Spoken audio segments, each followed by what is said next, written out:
Voilà, donc aujourd'hui, c'est une rencontre avec la CNAF, dont la NACEJ est partenaire depuis un peu plus d'un an maintenant.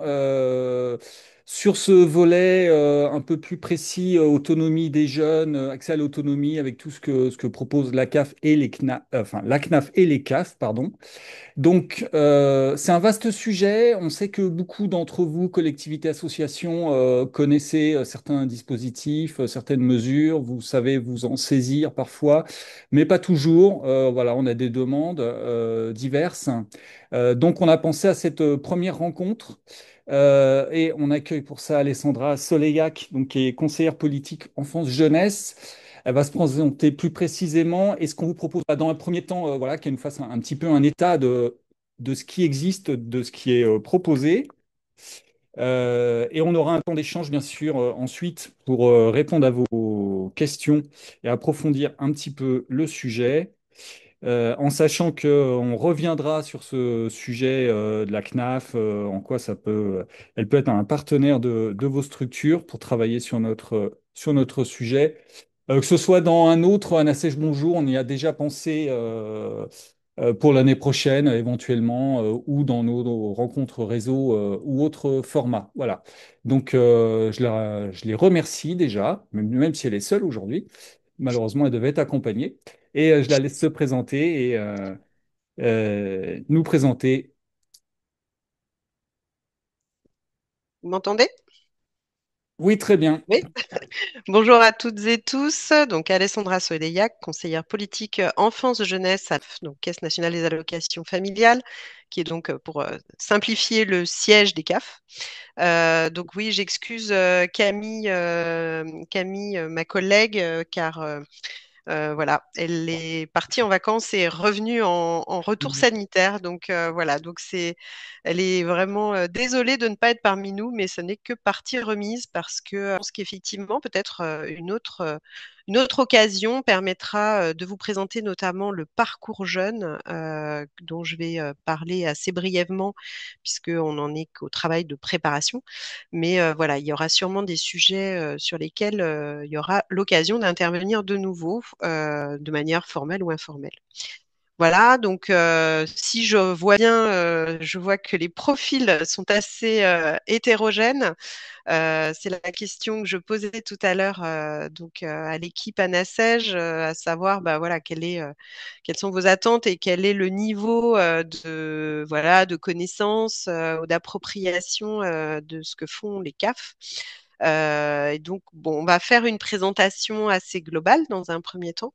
Vous m'arrêtez si les choses sont pas claires, si c'est trop institutionnel, je ne me formaliserai pas. Mais on pense, nous, toujours qu'une petite explication de, en fait, quand on se met au niveau des CAF, d'où ça vient et pourquoi on en est voilà, à certaines actions, certains dispositifs, ça nous paraît important. Et aussi parce que la politique enfance-jeunesse nationale détermine énormément les politiques locales des CAF. Donc, je vais Ah, mais vous... en fait, c'est... Ah, quelqu'un qui veut dire quelque chose? Allô, allô? Non? Bon.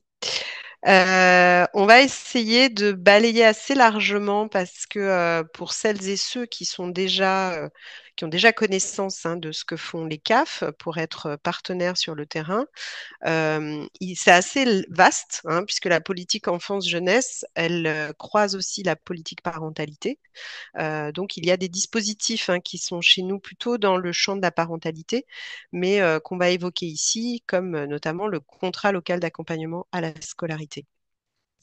Donc voilà, donc juste pour vous rappeler, et alors le PowerPoint sera transmis hein, à l'équipe de la NACEJ et vous pourrez le récupérer, bien sûr.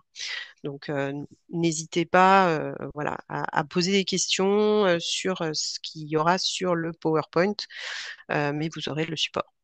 Donc voilà, donc la politique enfance-jeunesse hein, pour la branche famille, puisque la CNAF et les CAF, c'est la branche famille, c'est en gros 1,5 milliard d'euros. Donc c'est un financement assez conséquent qu'il faut arriver à maîtriser en termes de dépenses et à maîtriser en termes de réalisation des engagements qu'on a pris avec l'État. Donc là, vous avez les 6 engagements. Est-ce que vous voyez bien? Juste si l'équipe ANSH peut me dire si c'est bon, si vous entendez bien et vous voyez bien. Allô, allô? Tout est bon apparemment, ouais, Ouais, pas de ok, problème. super, merci, merci. Donc voilà, donc on a une coge qui a été assez ambitieuse hein, sur l'enfance jeunesse, notamment sur des axes importants que sont une meilleure accessibilité pour les loisirs des enfants et des jeunes, les départs en séjour, et puis tout ce qui va concerner l'inclusion, puisque c'était une action très importante dans cette coge, et notamment un meilleur accueil des enfants et des adolescents en situation de handicap. Il y a également eu un renfort sur les actions pour la formation BAFA-BFD, sur tout ce qui va être autour des foyers de jeunes travailleurs, et puis la mise en place, à horizon de la fin de la convention d'objectifs et de gestion, qui pour nous est notre feuille de route hein, entre l'État et la CNAF, donc la mise en place d'un parcours jeune sur lequel je vais revenir, qui est un parcours qui devrait améliorer le recours par les jeunes et l'accès à leurs droits. Donc voilà, donc je vous ai mis un petit panorama. Je ne vais pas vous faire l'affront de voilà, tout vous relire. C'est juste pour vous donner une idée. Je vais détailler après certains de ces points-là. Vous donner une idée de tout ce que ça concerne quand on parle, nous, de politique enfance-jeunesse. Donc, on a à la fois les cadres contractuels, donc c'est les cadres dans lesquels on inscrit toutes ces actions. Donc en lien avec les territoires et avec les partenaires. Donc ce sont les schémas des départementaux des services aux familles, les groupes d'appui départementaux, les pôles ressources handicap, les CTG. Donc tout ça, ce sont des dispositifs dont je pense certains d'entre vous ont déjà entendu parler en articulation avec les PEDT, les cités éducatives, la réussite éducative et donc tous ces dispositifs qui sur les territoires nous mobilisent toutes et tous autour de l'enfance jeunesse. Et donc nous, ça se matérialise avec un soutien la plupart du temps financier pour maintenir ou développer les temps et les activités péri-extrascolaires. Donc, ce sont les accueils de loisirs, les accueils de scoutisme, les TAPNAP pour les collectivités où il y en a encore, les temps d'activité périscolaire, les aides au handicap, les aides sur projet, mais aussi depuis peu les aides à l'investissement, le contrat local d'accompagnement à la scolarité. Et puis, on a une autre dimension qui est le soutien à l'engagement et à la prise d'autonomie des jeunes.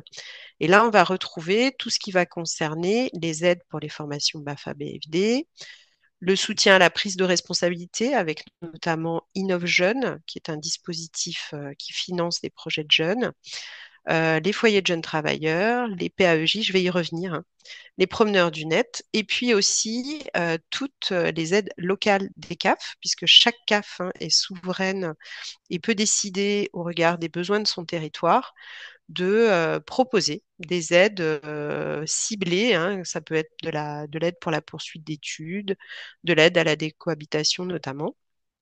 Et puis, bah, tout ça ne peut pas se faire tout seul. On le fait avec un certain nombre de partenaires qui sont à la fois des partenaires nationaux et des partenaires locaux. Et du coup, voilà, soit des institutions, soit des associations, des réseaux associatifs ou des collectifs. Donc voilà, donc c'est un petit schéma en entonnoir, un peu, voilà, pas forcément très sexy, mais qui explique comment on travaille en fait entre la CNAF et les CAF, et puis le niveau très local. Donc on a la convention d'objectifs et de gestion, hein, donc qui est notre feuille de route. Donc ça dure 5 ans. Donc, c'est une négociation avec l'État qui nous permet d'avoir des financements pour 5 ans. Et dans le cadre actuel de situation, on va dire, budgétaire et financière complexe, vous n'êtes pas sans savoir qu'aujourd'hui, on est sur le PLFSS, donc le projet de loi de finances de la sécurité sociale, qu'on regarde de très près, puisque ce sont tous les financements qui nous permettent de fonctionner et de faire fonctionner les CAF au niveau local, mais aussi de financer nos partenaires. Du coup, ce travail l'a évoqué sur le financement de la NACEG, puisque c'est un partenaire récent et on en est on est ravis qu'il y ait ce nouveau partenariat. C'est ce qui va nous permettre de financer aussi des têtes de réseau associatives qui, parce qu'elles répondent à nos engagements et à nos objectifs, peuvent être soutenues pour du coup porter sur le terrain des actions qui sont en lien avec nos ambitions dans le cadre de cette COG. Et pour la NACEG, c'est le cas pour tout ce qui est prise d'initiative des jeunes, citoyenneté et, prise de responsabilité des enfants et des adolescents. Donc voilà, donc on a un niveau national où on travaille avec les ministères. On est dans le comité de filière animation aussi, comme peut-être certains d'entre vous dans le cadre de réseau. Et puis, on a, pour pouvoir travailler et réfléchir sur les actions à mettre en œuvre pour faire le bilan, on a tout ce qui va relever du comité partenarial enfance-jeunesse, dans lequel est désormais la NACEG également. C'est-à-dire que tous nos partenaires nationaux, voilà, on les réunit 2 fois par an pour échanger avec eux, pour faire un point d'actualité et éventuellement, et ça va être le cas dans un an, pour préparer la prochaine convention d'objectifs et de gestion. Voilà, ensuite on a le niveau départemental, donc on a un cadre qui pour nous est très important, qui est le schéma départemental des services aux familles, qui du coup voilà, traite de différents axes, dont l'axe enfance-jeunesse, même si il n'est pas obligatoire dans les schémas départementaux des services aux familles, mais il est très largement mobilisé et investi.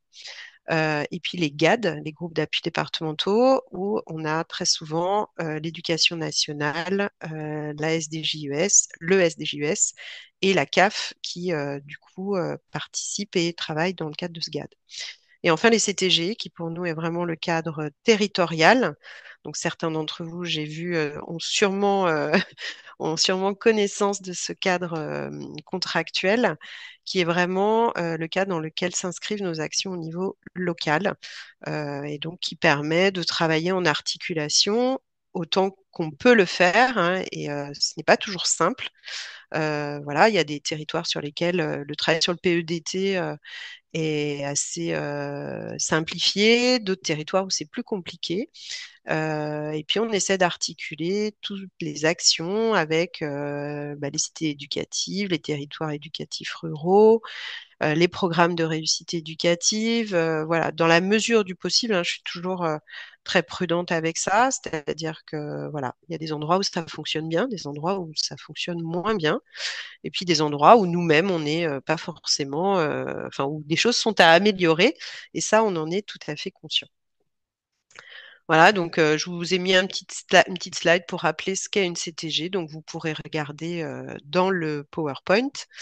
Donc voilà, et du coup, on a pas mal de dispositifs tels que les financements autour de la CTG qui permettent de venir abonder, compléter les financements sur les parties accueil de loisirs et accueil de jeunes, séjour enfants et jeunes et formation BAFA-BFD.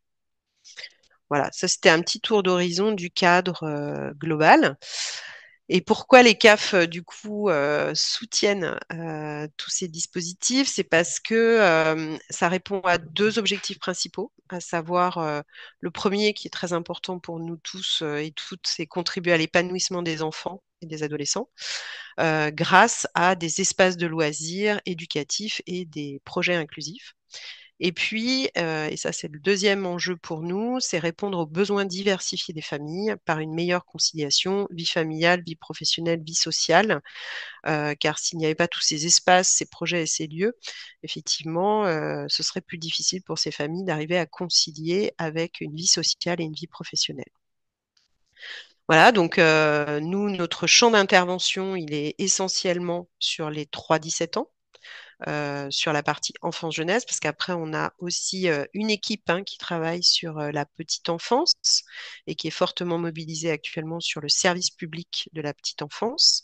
Mais nous, on est sur les 3-17 ans et depuis cette convention d'objectifs et de gestion, donc depuis 2023, on a la possibilité de déployer des dispositifs au-delà de 17 ans révolus et donc jusqu'à 25 ans, voire 30 ans quand il s'agit de jeunes en situation de handicap. Donc, on peut travailler désormais des dispositifs tels que les PAEJ, tels que les FJT, tels que tout un tas de dispositifs qui sont dans une continuité d'action de 3 à maintenant 25 ans.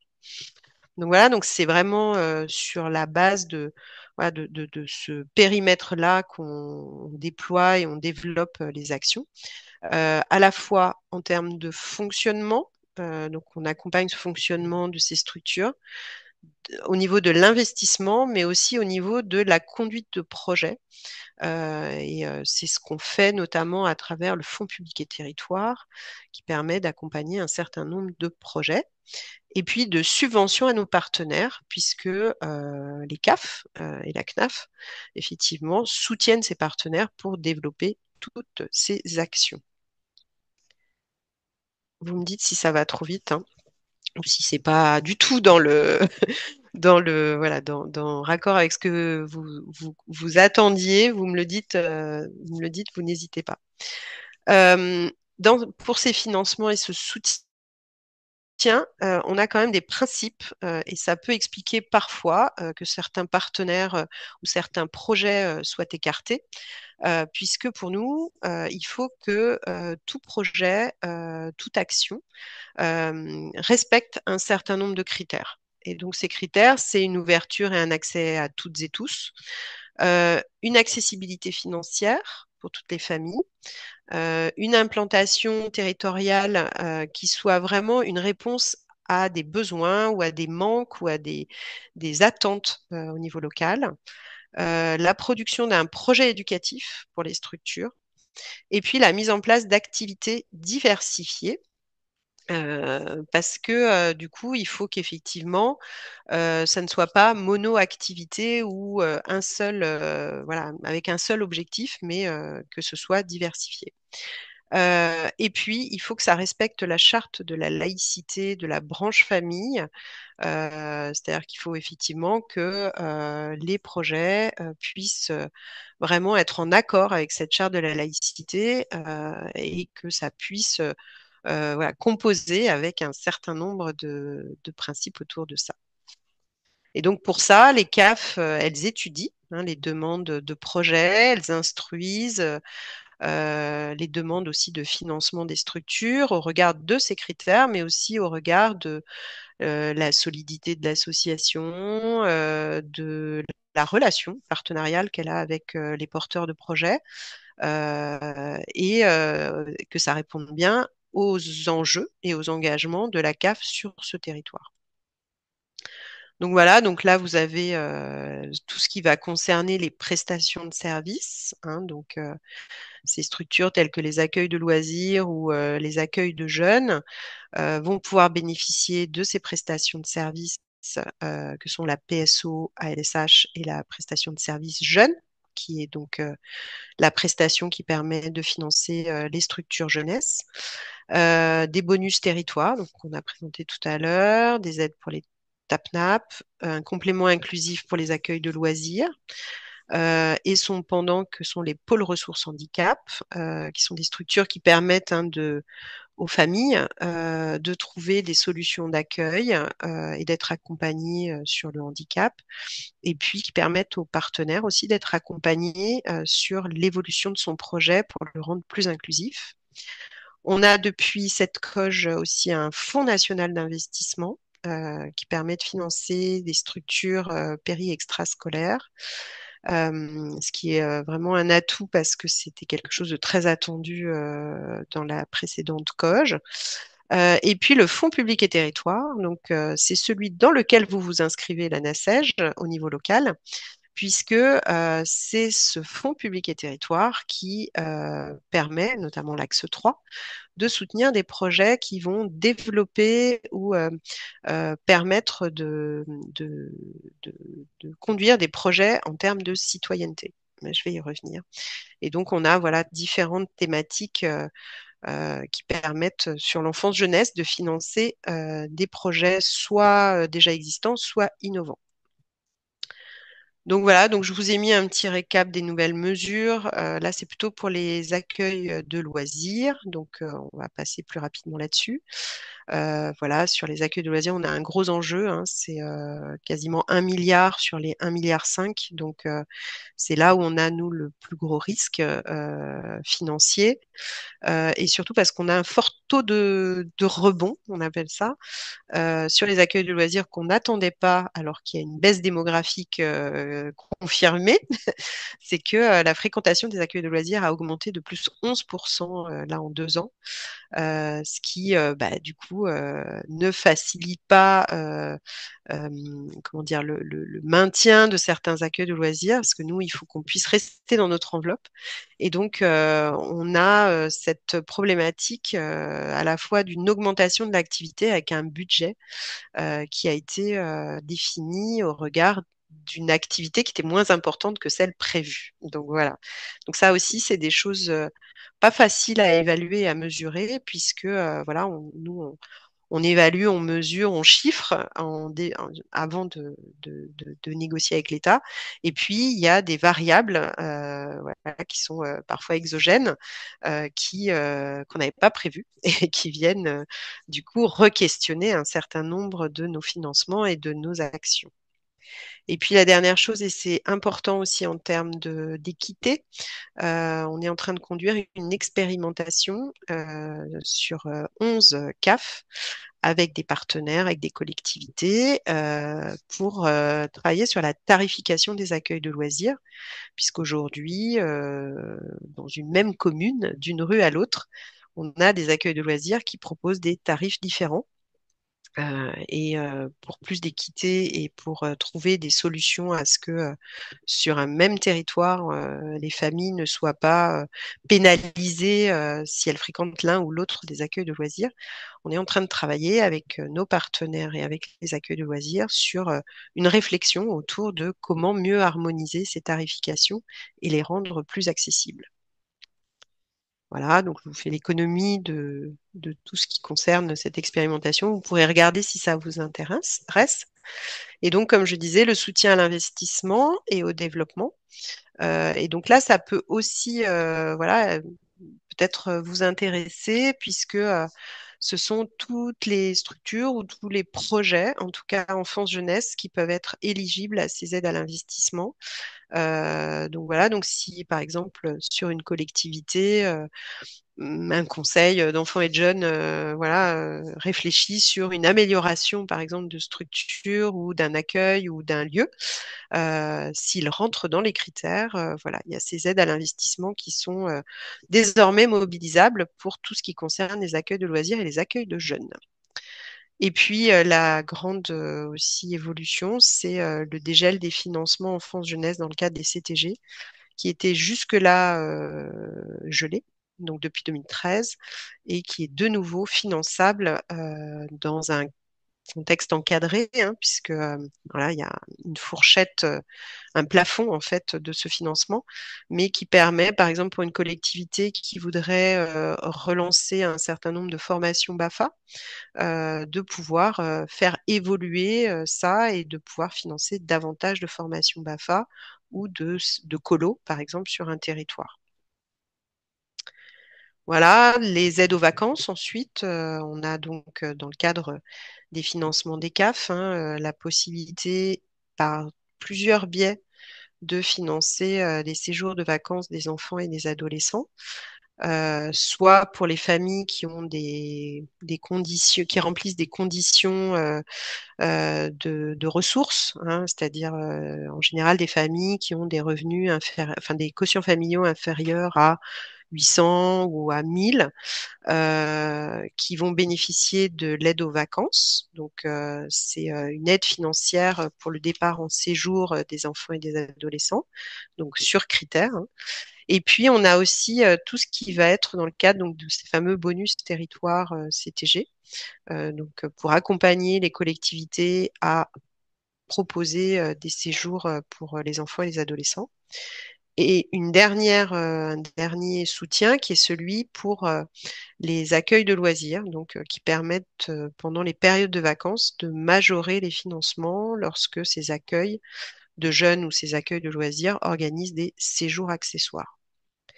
Voilà, et puis ben, on articule tout ça avec les dispositifs d'État, puisque certains territoires bénéficient de colos apprenantes, alors qui, on l'espère, va se poursuivre, puisque voilà, l'actualité nous démontre que peut-être ça va faire partie des dispositifs, en tout cas, qui sont en requestionnement. Et puis le pass colo, hein, qui est donc une aide pour les enfants de 11 ans, une aide pour partir en colo lorsqu'on a un QF inférieur à 1500, et pour lequel VACAF, qui est donc une mission nationale de la CNAF, gère le dispositif. Et puis pour les plus âgés, on est en lien avec l'ANCV sur les départs 18-25. Voilà, sur tout ce qui va concerner l'accompagnement à la scolarité. Donc, les CAF financent hein, les classes, donc les contrats locaux d'accompagnement à la scolarité, qui sont du coup à dimension collective. Et ça, c'est quelque chose sur lequel on est vraiment, voilà, auquel les CAF tiennent, qui normalement vient s'articuler ou compléter les dispositifs de réussite éducative. Voilà, il y a, je pense, des choses aussi à travailler, à repenser, que ce soit côté CAF que côté territoire. Il y a des travaux en cours pour justement réfléchir à comment mieux articuler et conduire aussi ces dispositifs sur les territoires. Et donc le fonds public et territoire, donc qui est vraiment celui, comme je disais tout à l'heure, dans lequel on a même identifié et fléché la NACEJ, qui est donc les CAF hein, ont donc à disposition ce financement. Elles ont le choix de pouvoir retenir un ou plusieurs axes. Ça, c'est vraiment libre à elles de retenir les différents axes. Et donc, vraiment, ce fonds public et territoire, il a vocation à vraiment accompagner des problématiques spécifiques, hein. Ça peut être le handicap, le mal logement, le manque de couverture de certaines structures sur un territoire, des problématiques d'exclusion. Donc, c'est vraiment cet objectif-là que remplit le Fonds public et territoire, en articulation toujours avec des prestations légales et des prestations de services. Et il va effectivement aider à structurer une offre sur un territoire, notamment pour qu'il soit plus accessible, plus visible ou plus connu. Parce que c'est vrai qu'il y a aussi cette question de pouvoir porter à la connaissance de l'existence d'un certain nombre d'actions, de pouvoir favoriser l'autonomie des personnes. Donc voilà, donc ça peut être à la fois des personnes en situation de fragilité ou des jeunes qui ont besoin effectivement à ce qu'on accompagne cette prise d'autonomie. Et puis aussi à expérimenter de nouveaux modes d'action et de coopération pour après le rendre pérenne. C'est le cas notamment du complément inclusif.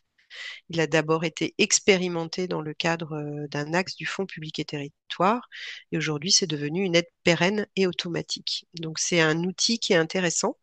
Et pour les CAF, c'est un outil qui leur permet justement d'accompagner des porteurs de projets. Voilà, donc par exemple, tout ce qui va relever d'un projet sur le handicap, une structure qui voudrait créer un espace Snozelen pour les enfants qui présentent des troubles du spectre autistique, ou un territoire très rural où ils ont une problématique de mobilité, de transport. Donc ça peut être voilà l'achat d'un minibus, ou ça peut être aussi l'engagement et la participation des enfants et des jeunes, donc ce qui est l'axe sur lequel l'ANASEJ est effectivement fléché. Et donc sur le volet 1 de cet axe, notamment, nous avons cité un certain nombre de partenaires qui nous paraissent être des partenaires qui sont vraiment fortement en lien avec ces engagements. Donc, c'est à la fois l'ANASEJ, mais c'est aussi la rue aux enfants, c'est Partir en livre, c'est Demos, c'est les petits débrouillards, donc tout un tas de partenaires qui conduisent vraiment des actions qui nous paraissent intéressantes et innovantes et qui favorisent soit les pratiques culturelles et artistiques, soit l'engagement citoyen, soit des démarches vraiment de prise de responsabilité. Donc voilà, donc vous voyez, il y a 7 axes aujourd'hui. Il y en avait 5 au tout début du Fonds public et territoire. Et donc c'est sur cette base-là que les CAF en fait proposent, dans le cadre d'appels à projets le plus souvent, la possibilité de soutenir un certain nombre d'acteurs au niveau local. Pour ce qui est du cas de la NACEJ, comme vous êtes désormais financé au niveau national, la personne qui est en charge de la vie associative et du suivi de ces associations a communiqué auprès des CAF toutes les têtes de réseau qui sont financées au niveau national. Et ça permet aux CAF de se dire, voilà, ce partenaire, il est quelque part cautionné et il a obtenu un aval de la part de la CNAF et donc c'est un partenaire avec lequel on peut effectivement réfléchir à travailler et voir un peu si on peut le soutenir. Voilà. Sur les dispositifs d'engagement et de prise d'autonomie des jeunes, donc on a les promeneurs du net, qui sont donc une démarche qui permet d'être voilà, présent sur la toile et de pouvoir accompagner les jeunes en complément du présentiel. Donc voilà, donc c'est un dispositif qui a pris de l'ampleur ces dernières années. C'est un budget qui est moins conséquent que tout ce qui concerne les activités péri-extrascolaires, en tout cas les accueils péri-extrascolaires. Mais voilà, on est passé de un peu moins de 1000 promeneurs du net il y a quelques années à aujourd'hui plus de 2000 promeneurs du net. Et depuis quelques temps, on a le déploiement des promeneurs du net parentalité pour accompagner les parents et pouvoir effectivement être présent auprès des familles, auprès des parents via cet outil. Autre dispositif plus destiné aux jeunes plus âgés et à l'accompagnement des jeunes, c'est les points d'accueil et écoute jeunes, qui sont des structures qui s'articulent sur les territoires souvent avec les maisons des adolescents, dont les CAF ont récupéré le pilotage il y a quelques années, et donc qui se développe avec la création d'une prestation de service pour les PAEJ. Du coup, c'est effectivement voilà, complémentaire à ces autres dispositifs jeunesse et il y a un travail aujourd'hui de recherche d'articulation et de mise en cohérence avec ces différents dispositifs afin que tous les besoins des jeunes puissent, ou en tout cas une grande partie, puissent être couverts, que ce soit par les PAEJ et les MDA sur les territoires. Donc voilà, vous voyez, aujourd'hui, on a 207 PAEJ, ça représente 83 départements couverts, et donc c'est en train de se poursuivre. La formation BAFA, donc voilà, comme on le disait tout à l'heure, je l'évoquais tout à l'heure, donc pour nous, c'est un soutien qui répond à plusieurs objectifs. C'est avant tout encourager l'engagement des jeunes auprès voilà, des enfants, des adolescents, et de pouvoir, par le biais du BAFA, pouvoir aussi s'exercer à la conduite de projets. Et de pouvoir le mettre en pratique, mais aussi accompagner les gestionnaires des accueils collectifs de mineurs pour pouvoir proposer des projets, des actions avec un encadrement qualifié. Et puis soutenir aussi les organisateurs des formations BAFA, puisque dans la démarche, hein, il y a aussi tout ce qui est travail avec les organismes de formation pour améliorer notamment le recours à ces aides, qui pour l'instant, hein, c'est à améliorer, mais on ne couvre que un peu plus de la moitié des diplômés BAFA avec l'aide nationale, faute sûrement de bonne communication de notre part, même si on y met beaucoup de moyens. Certains méconnaissent cette aide et c'est dommage puisque depuis juillet 2023, elle a doublé et aujourd'hui c'est une aide de 200 euros, ce qui n'est pas négligeable sur un parcours BAFA. Mais on a aussi des CAF qui complètent cette aide, hein, sur fonds locaux, et puis des aides des collectivités via les bonus territoires. Souvent, quand on entend parler d'un BAFA citoyen sur un territoire, c'est que assez souvent, dans le modèle de ce BAFA citoyen, il y a un peu de CAF dedans. Voilà. Et puis, comme on l'évoquait, il y a aussi des aides locales, certaines CAF, hein, même la plupart, mais voilà, c'est pas les mêmes types d'aides, proposent donc des aides complémentaires. Ça peut être des aides au départ en vacances en autonomie, hein. Pas mal de CAF sont sur le dispositif sac à dos. L'aide au premier déménagement pour des jeunes, l'aide à la poursuite d'études, que ce soit sur le financement des études, mais aussi parfois sur l'achat de matériel spécifique pour certains types d'études, et puis des actions ciblées sur l'accès aux droits des jeunes. Voilà, donc chaque CAF organise voilà, ces aides en fonction aussi des diagnostics qui ont été conduits sur les territoires.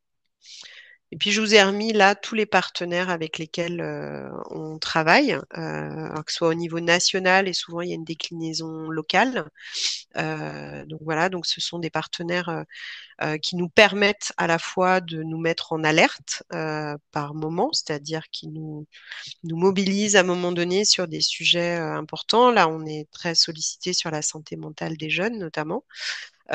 Ou sur la pénurie de personnel sur les structures de loisirs, sur aujourd'hui aussi le manque de directeurs et de directrices sur les accueils collectifs de mineurs. Enfin voilà des sujets qu'on aborde notamment dans le comité partenarial, mais aussi dans le comité de filière animation ou lors d'échanges avec les partenaires que nous suivons.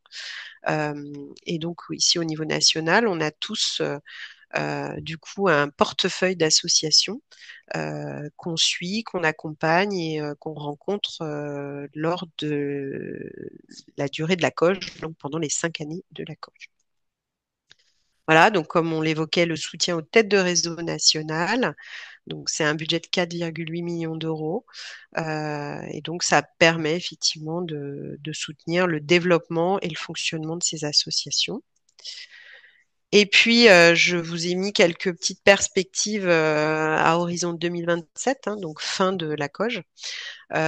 Donc nous, on est très mobilisés sur la poursuite. Nous, quand je dis nous, c'est la CNAF et les CAF, sur la poursuite du soutien à la structuration et au développement des politiques éducatives locales. Donc voilà, on travaille sur ces articulations. Le dernier exemple en date, c'est de travailler avec le ministère de l'Éducation à rédiger des textes aussi communs, notamment celui sur la continuité éducative, puisqu'on part du principe que tous autant que nous sommes, on participe avec ce qu'on propose à faire en sorte que pardon, cette continuité et complémentarité éducative permet voilà, de mettre des moyens, tant humains que techniques que d'ingénierie, pour arriver à ce que sur les territoires, cette offre puisse se déployer au mieux. Renforcer l'accessibilité aux loisirs et aux vacances. Ça, c'est aussi un autre, vraiment un enjeu fort, hein, pour le rendre plus accessible. De pouvoir renforcer de nouveau encore plus ces démarches inclusives avec les moyens voilà, dont nous disposons. Et puis la poursuite de l'appui à la parentalité, puisque ça c'est voilà, c'est dans le pôle où je suis, il y a l'enfance, jeunesse et la parentalité qui pour nous sont indissociables. Tout le travail d'accompagnement et de développement pour les parents, notamment là sur cette nouvelle COG, on a un accent fort, pardon, sur les dispositifs d'aide au répit pour les parents, mais aussi pour les jeunes aidants. Voilà, donc c'est effectivement, excusez-moi, j'ai un petit chat.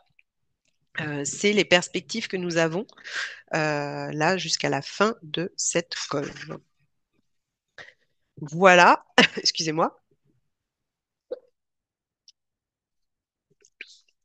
Voilà, moi je suis arrivée, pardon,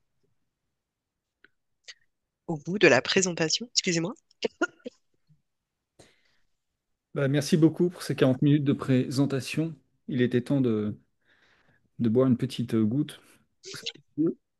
Bah voilà, alors beaucoup de sujets abordés, puisque bah, la CNAF propose beaucoup de choses à se saisir. On vous propose questions ouvertes. Euh, Oui, alors certaines, peut-être que je ne pourrais pas y répondre, comme je vous disais, Bien sûr. ma collègue qui est plus sur des dispositifs jeunes adultes serait plus adéquate. Donc voilà, après, on prend aussi note et puis on revient vers vous éventuellement pour apporter des réponses. Est-ce qu'il y en a certaines d'entre vous qui veulent se lancer en premier? Peut-être vous pouvez ouvrir votre... Oui, Isabelle, on vous écoute. Oui, bonjour. Merci pour cette présentation très claire. Moi, je me pose des questions. Je dirige une structure associative sur toute la région Auvergne-Rhône-Alpes et j'ai des relations avec les CAF sur certains départements qui se passent très bien avec le réseau InfoJeune. Je sais que InfoJeune France est partenaire de la CNAF et d'autres territoires où les CAF disent: Ah non, non, non, nous, on ne finance pas l'InfoJeune, surtout pas. Et ça me met en difficulté avec des collectivités. Je vais vous donner l'exemple du Puy-de-Dôme, où on a travaillé pendant 2 ans avec des intercommunalités pour créer une structure infogène sur des territoires en zone blanche pour nous, dans l'Auvergne profonde, voilà. Et on a fait un travail énorme avec les partenaires, avec les jeunes, avec les parents, avec les élus. Et on était au bout pour déposer le dossier pour le label Info Jeune. Et tout d'un coup, la CAF a dit: Ah ben non, non, non, ben, si c'est ça, moi je retire la PS Jeune. Et du coup, ben, Ah, vous comprenez bien que les élus ont été perturbés. Du coup, ça nous met en difficulté vis-à-vis des partenaires sur le territoire, vis-à-vis des élus, vis-à-vis des jeunes à qui on leur a dit: on va créer, on l'a travaillé avec vous, on a monté le projet ensemble, et tout d'un coup, il y a un des financeurs qui se rétracte, alors que je ne comprends pas, puisque nous, l'information jeunesse, c'est bien le développement de l'accès aux droits des jeunes. Donc, je ne comprends pas. Donc là, j'ai demandé un rendez-vous avec le directeur. Alors, il se trouve qu'il y a 2 ans, il y avait un autre directeur que j'avais rencontré au lancement du projet, et avec lui, ça se passait bien. Changement de direction, tout repart à zéro. Et du coup, je suis perplexe parce que, à côté de ça, nous, on diffuse beaucoup l'info sur l'appel à projet pour les jeunes qui ont des projets sur le territoire du Puy-de-Dôme. Donc, on est relais d'infos pour la CAF, on est vraiment partenaire, et puis tout d'un coup, ils nous mettent des bâtons dans les roues. Ça me fait un peu mal au cœur. ouais. Alors, je peux Alors, ouais. comprendre qu'il y ait moins de PS jeunes cette année, et du coup, ils choisissent ça. Moi, je ne peux pas entendre qu'on dise: je ne travaille pas avec l'info jeune, quoi. Alors que depuis la nouvelle COGE, la jeunesse est mise en avant, l'accès au droit est mis en avant, et c'est nos thématiques phares. Ouais.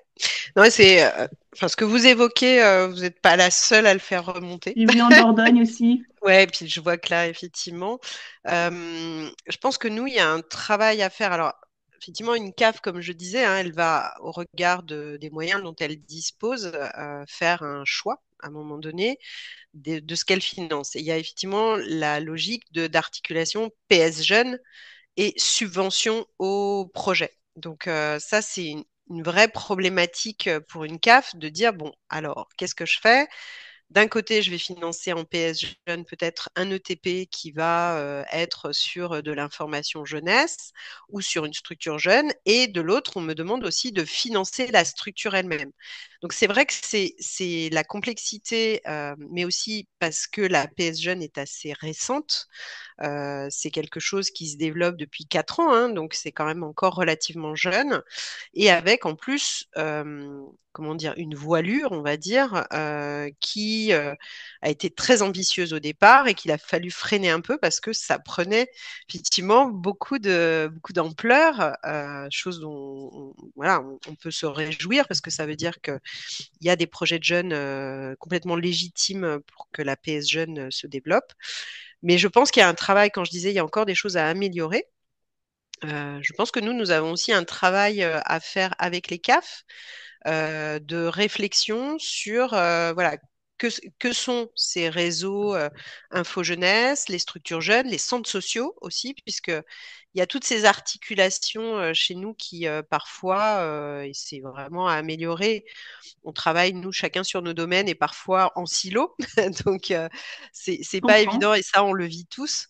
Et donc, il y a à réfléchir là dans la poursuite des travaux et sur la PS Jeune et sur les financements des associations, mais aussi dans le cadre du parcours jeune, puisque dans le cadre du parcours jeune, Info Jeune est associé à la réflexion.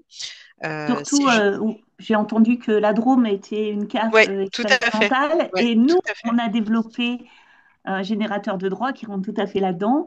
Ouais. Du Oui, coup, oui, c'est on ça. est Ouais. vraiment. Ouais. Je comprends pas la disparité d'un territoire à l'autre et Ouais. je trouve que ça nuit à l'équité des chances pour les jeunes. Tout à fait. Parce que comme Mais nous, on a la oui, vision oui. sur les 12 départements, Mm, sur certains territoires avec la CAF, on est ouais. vraiment main dans la main. Et sur d'autres, c'est presque eux qui nous empêchent d'avancer alors qu'on a tous les autres partenariats. Dans le Est-ce réseau que Info Jeunes, il y a des centres mm, sociaux, des mm, MJC, des clubs de jeunes et des institutions, des mm, collectivités locales. Donc voilà, on connaît bien l'histoire de la PS Jeune et de l'animateur jeune. Moi, je ouais, comprends bien. ouais, Mais quand il y avait une PS Jeune sur ce territoire avec la collectivité, et au moment où la collectivité a envie de passer une étape au-dessus en devenant Info Jeune parce qu'ils ont envie d'apporter mm. encore un service supplémentaire à leur territoire, faut pas que la CAF nous mette des bâtons dans les roues. C'est dommage, Par je crois. contre, est-ce que ce serait possible, parce que moi je sais que j'en entends parler voilà, depuis un certain temps.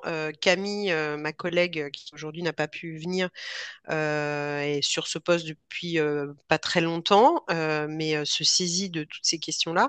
Est-ce que ce serait possible de nous faire un petit récapitulatif Bien des sûr. difficultés que vous avez rencontrées, des questions que ça pose, que comme ça Camille puisse effectivement le verser à toutes les réflexions qu'il y a pour la prochaine COG et le travail qui est à faire avec les CAF. Parce que nous, c'est effectivement ces remontées-là qui nous permettent après de réfléchir avec les CAF, comme vous le disiez, hein, d'essayer d'avoir une certaine équité de traitement aussi sur les partenaires, surtout les partenaires nationaux, et de pouvoir réfléchir à comment améliorer voilà, ces disparités qui après, voilà, je le disais en introduction, hein, chaque CAF est souveraine et fait des choix aussi au regard de sa réalité locale. Voilà, le Puy-de-Dôme et le Rhône ne sont pas dans les mêmes, voilà, dans les mêmes Je comprends attentes bien, et les mêmes mais besoins. je Mais oui, compare oui, avec l'Ardèche ou avec la oui, Drôme, oui, oui, voilà. oui, ouais, Et je me tout dis à là, fait. ça marche super bien. Ouais. Le territoire d'à côté, ça. Oui, oui, Mais oui, on veut oui. bien les contacts de Camille et de vous-même, vos mails. Ouais, ouais, ouais. Bah, du coup, je les transmettrai à l'équipe ANASEJ et comme ça, vous. Alors, euh, à utiliser avec parcimonie, à ne Bien pas sûr. diffuser parce que voilà, nous, vous imaginez, voilà, on a parfois des fuites de nos contacts et là, on reçoit des avalanches de mails. Mais par rapport à cette problématique-là, effectivement, je pense que voilà, Camille sera très intéressée, éventuellement de vous rappeler d'en échanger avec vous pour Bien préparer sûr. la prochaine coche qui va démarrer là en 2026. Donc, ces problématiques d'articulation, on a les mêmes questionnements entre est-ce que je finance mon ALSH en PS ALSH ou en PS jeune, toutes ces articulations-là qui, parce que la PS jeune est quand même encore assez jeune, voilà, on a des phénomènes qu'on suit et qu'on aimerait améliorer. Donc oui, preneuse volontiers. Merci. On transmettra. Ouais, super. Merci. Une autre question, sûrement. Maintenant qu'on a évacué ce sujet.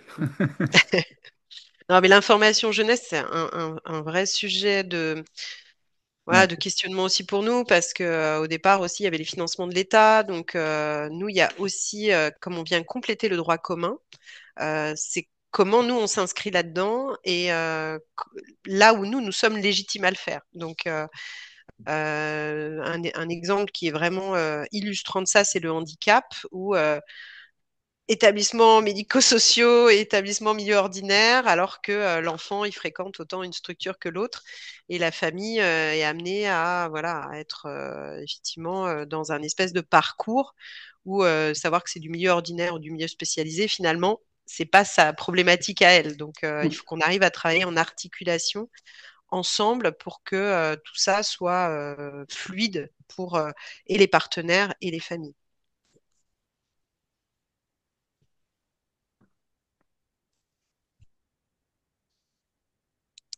Est-ce qu'on aurait un témoignage parmi les participants ou une question aussi concernant les dispositifs de participation enfance-jeunesse et les financements, soutien possible de la part des CAF? Parce qu'on sait que certains conseils de jeunes, notamment, Ouais. se saisissent, mais que c'est Son, assez. pardon, On sait j'ai pas que entendu. certains Ouais. conseils de jeunes se saisissent d'opportunités de financement, de Ouais. soutien, mais que c'est assez peu connu. Ouais. Donc du coup, je ne sais pas si parmi les participants, il y aurait un témoignage ou une question plus précise sur ça, une interrogation.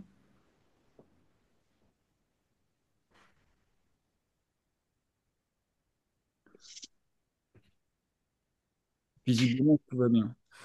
Parce que nous, on a vraiment un questionnement par rapport à ça.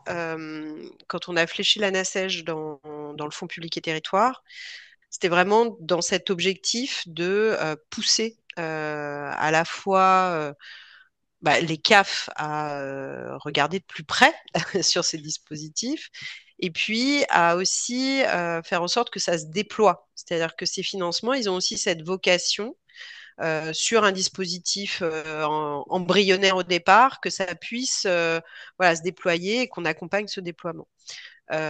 C'était notamment la vocation du volet 1 de l'axe 3 au départ. Du coup, voilà, on a l'impression, quand on fait remonter l'outil de suivi, hein, pardon, l'outil de suivi qui nous permet de regarder, on les voit pas trop, les conseils d'enfants et de jeunes.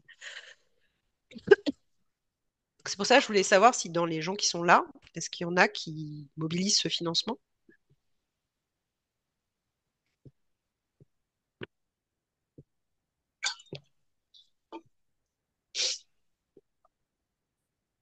Ah, non,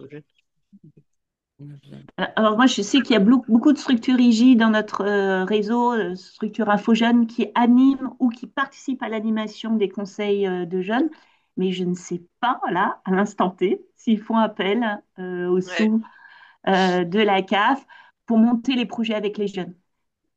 Je sais qu'ils les accompagnent pour le montage, mais je ne sais pas si c'est la collectivité qui finance les projets dans la totalité ou s'ils font appel à la CAF.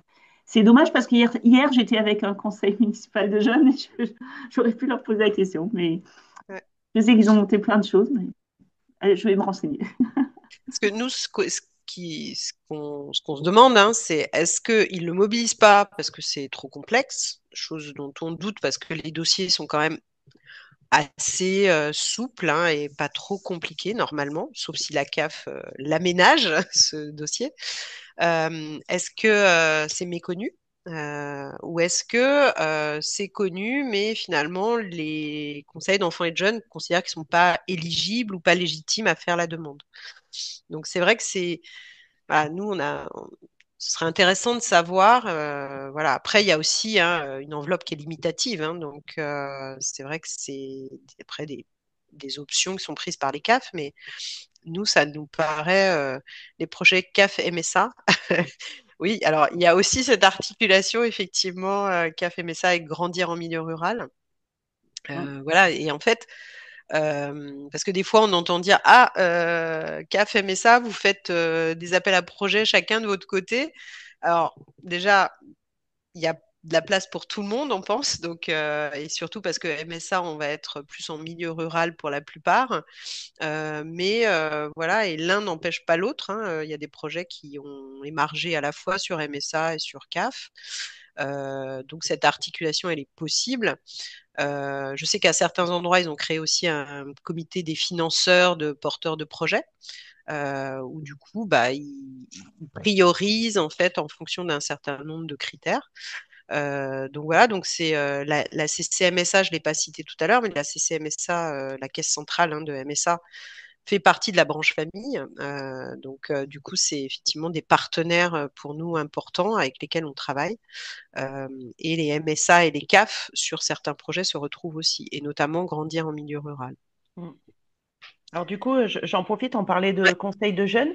Mm. Donc moi, je suis Audrey, je suis informatrice jeunesse à Périgueux. Je suis aussi référente PS Jeunes, du coup, pour la ville. J'anime un conseil local de jeunes, donc c'est pas un conseil municipal, c'est vraiment des jeunes qui sont volontaires. Et je parlais des projets CAF MSA. En fait, c'est pas que c'est pas de la volonté des jeunes de vouloir monter des projets, avoir des financements, tout ça, mais en fait, c'est le temps. Ouais. C'est-à-dire que c'est assez énergivore, ça demande quand même pas mal de temps. Et moi, je les vois une fois par semaine. Je les vois pas sur les vacances scolaires parce que ben, nous, on est en milieu rural et justement, Ouais.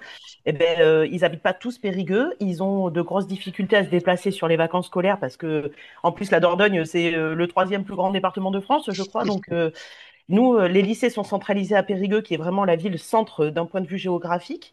Mais je ne peux pas leur demander de venir toute la semaine pour remplir un dossier, tout ça. Nous, on est une dizaine et sur une Mm. soirée, ben, les projets Café Messa, on en a déposé deux déjà, mais ça a été un boulot monstrueux Enfin, on leur demande beaucoup de choses, quoi. Il fallait faire des vidéos, il fallait faire. Enfin, et moi, mon conseil, c'est du 17-25 ans, c'est-à-dire qu'on n'est plus sur du tout petit, quoi. Ouais.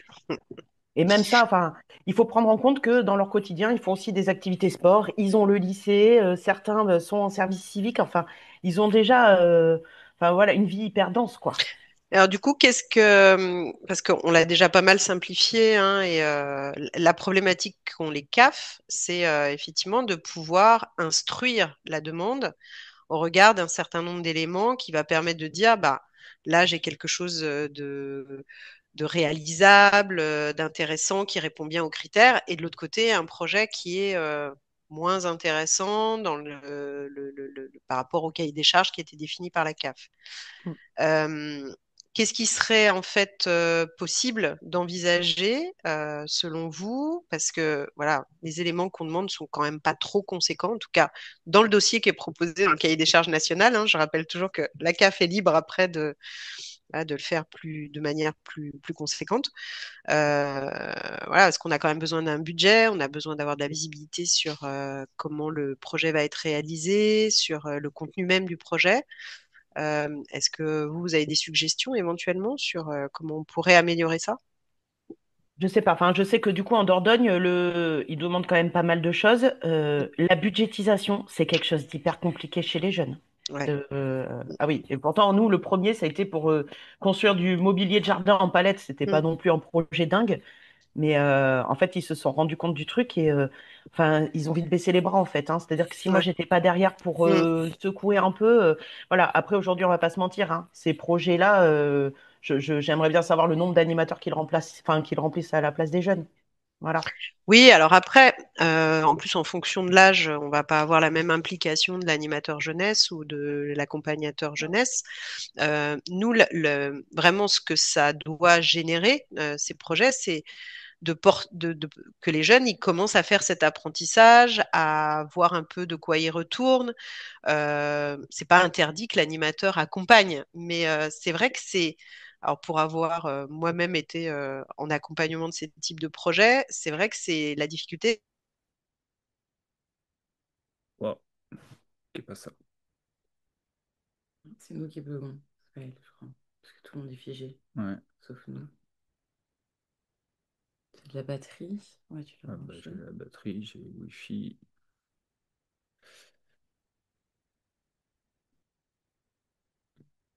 Que faire? Se brancher? Je sais pas.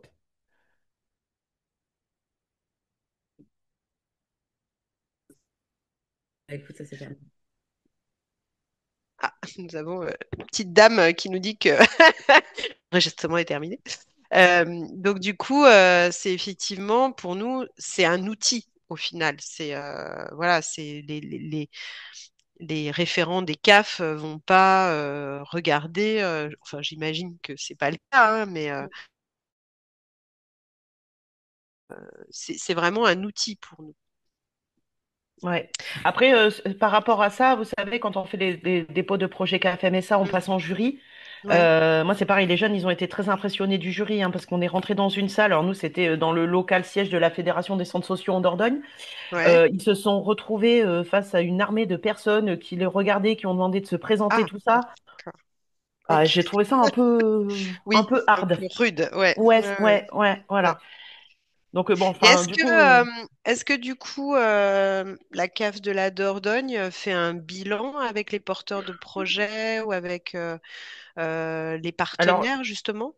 nous, on a rendu juste des bilans écrits, mais on n'a pas pu D'accord. se rencontrer. Enfin, du coup, D'accord. nous, sur la structure de Périgueux, non. Après, je sais D'accord. qu'il y a beaucoup de collègues qui sont PS jeunes sur le département qui font régulièrement du dépôt de dossiers ou Mhm. des structures qui accueillent enfin, qui accompagnent des ATEC et des juniors assos. Ouais. Il y en a qui sont dans certains comités de pilotage. Je pourrais essayer de me renseigner, mais enfin voilà. D'accord. Nous, aujourd'hui, la CAF, c'est parce qu'elle bosse beaucoup avec la ville de Périgueux. Nous, Mm. on est municipal, donc, mais sur enfin voilà, moi, je fréquente vraiment la CAF depuis qu'on est Mm. PS jeune, et puis enfin, du fait d'être Ouais. promeneur du net aussi, enfin voilà quoi. Bah, peut-être que de notre côté, ça peut être de donner peut-être des conseils. Voilà, quand on fait un travail avec les CAF, on a une ou deux fois par an un point sur enfance-jeunesse. Ça peut être que dans le cadre d'Innov Jeunes et dans le cadre des projets de jeunes, voilà, de bien réfléchir au format Ouais. qui est proposé, parce que j'imagine très bien, effectivement, déjà, c'est super intimidant pour un groupe de jeunes Oui, d'aller oui, présenter oui. un projet. Voilà, et d'avoir effectivement, en plus, c'est souvent un cadre un peu trop institutionnel au sein d'une CAF ou d'une MSA. Donc voilà, donc peut-être ça peut être d'inviter les CAF à avoir un format plus ludique et plus voilà, plus convivial peut-être sur ce type de voilà, de rencontres avec les Ouais. jeunes. Mm. Je me le suis noté pour le transmettre à Camille, qui est plus Super. spécifiquement sur ce dispositif, mais vous avez complètement raison, c'est le fond et la forme qui sont importants dans ce type de projet. Voilà, sur les budgets, c'est vrai qu'on réfléchit aussi à comment améliorer avec les nouveaux outils d'aujourd'hui, voilà, d'avoir un truc plus souple, mais c'est compliqué parce que nous, en fait, on a cette contrainte hein, en tant que CAF de la bonne utilisation des financements, Ouais. qui sont des financements publics. Et donc, on doit pouvoir, pour chaque CAF, justifier comment ont été utilisés les financements. Donc, voilà, on est coincé dans voilà, dans cette obligation-là du service fait, quoi. Mm. Donc oui, mais j'ai noté, hein, et puis je transmettrai à Camille pour qu'elle voit effectivement. On a aussi, nous, dans le jury Innov Jeunes, depuis là 2 ans, 3 ans. On associe, d'ailleurs, je crois que la NACEJ en a fait partie cette année, du jury. Et ça peut être peut-être un moment où on pourrait échanger avec les jeunes qui participent au jury sur les problématiques rencontrées dans la conduite de projet, dans justement l'évaluation de ces projets. Ouais. Ça peut être une idée.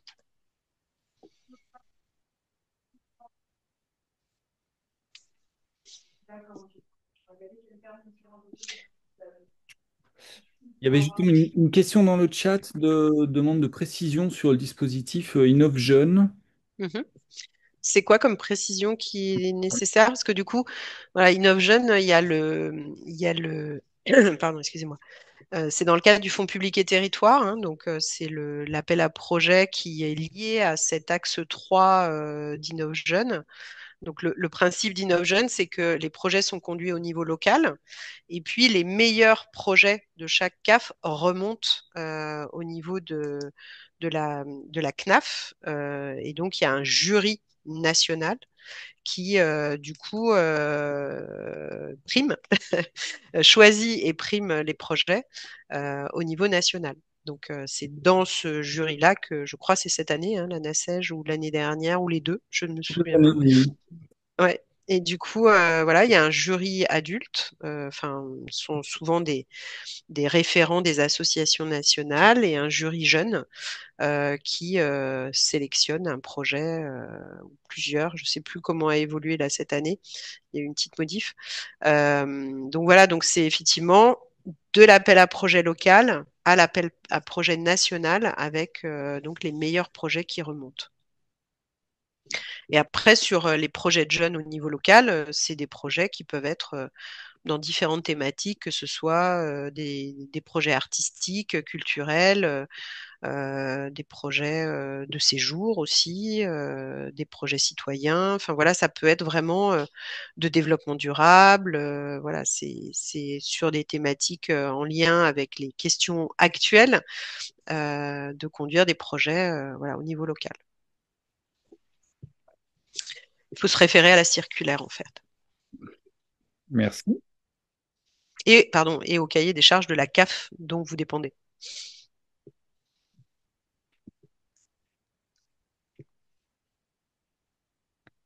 Est-ce qu'il y a d'autres questions ou remarques, interrogations parmi les participants, participantes?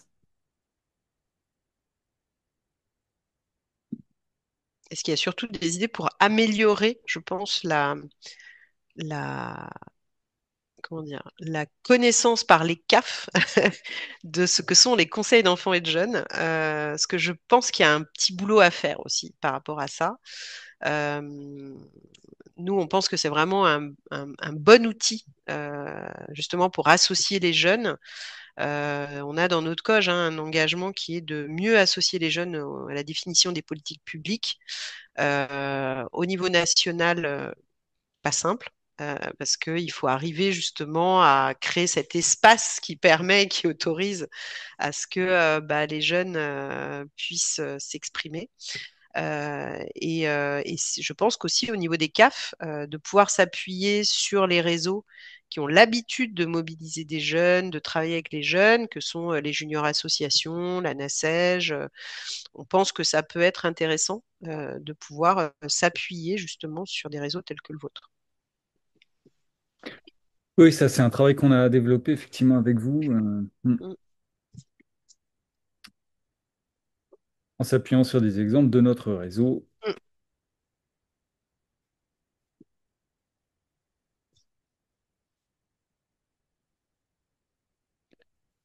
Bon, si on n'a pas d'autres interrogations, questions, ça démontre déjà que c'était très clair. Merci. Ben, j'espère, ou alors que c'était rébarbatif, on ne sait jamais. Non, en tout cas, faut pas hésiter. Voilà, s'il y a d'autres questions qui vous viennent, à nous les transmettre.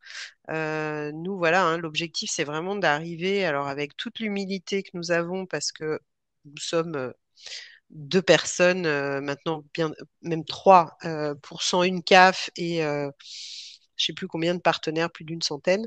Donc voilà, on essaie de faire au mieux, mais surtout on est preneur des retours pour pouvoir améliorer ces dispositifs, pouvoir améliorer la relation partenariale et bah, accompagner aussi de nouveaux porteurs de projets parce que voilà, on a les anciens qui sont voilà là depuis longtemps et on essaie de faire en sorte que de nouveaux partenaires rejoignent aussi le réseau des associations soutenues au niveau national. Donc voilà. Très bien. On va travailler à poursuivre ensemble. Donc, on transmettra aux participants le PowerPoint qui a été Ouais, je vais. présenté, qui est très clair. Donc, les mails de contact à utiliser avec parcimonie, vous l'avez Oui, compris. Voilà, c'est ça. sinon personne n'aura de réponse. Et puis surtout, cette session qu'on a enregistrée, donc elle sera mise en ligne sur notre chaîne YouTube, comme on l'a dit, mais c'est aussi parce que, enfin, vous le rappelez pour que vous puissiez le revoir ou le diffuser autour de vous. C'est aussi l'intérêt de la NACEJ, du réseau, voilà, de diffuser ces informations pour vos collègues potentiellement intéressés qui n'étaient pas disponibles. Et puis, bah, c'est un travail qu'on va poursuivre encore sur les années qui viennent pour améliorer le lien justement entre la CNAF, nos adhérents, vous, acteurs de terrain, et trouver les bons formats, les plus adaptés pour ça. Voilà. Très bien.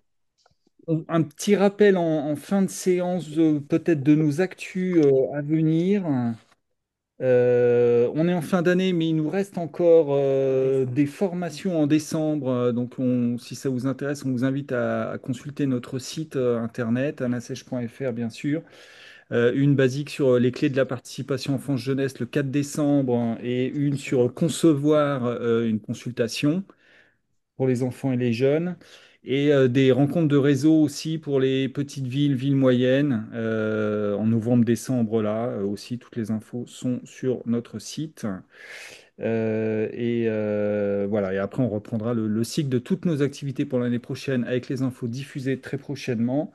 Et vous mentionnez aussi un site ressource qu'on a lancé en prévision, enfin en préparation des élections municipales de l'année prochaine, qui s'appelle Objectif-citoyenneté-enfance-jeunesse. C'est un peu long, mais c'est très simple à mémoriser.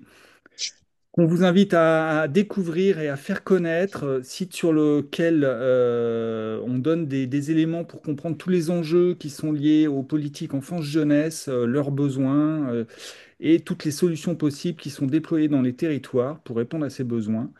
Voilà, une mine de ressources qu'on vous invite à faire connaître pour que les politiques enfants-jeunesse soient au cœur des programmes de ces prochaines élections et surtout des projets municipaux qui seront mis en place par la suite. Voilà. N'hésitez pas à les envoyer au CAF d'ailleurs, ces Et projets, le programme. En tout cas, moi j'ai regardé, ça peut être intéressant pour les CAF aussi. Ah, d'accord, très bien. Ouais.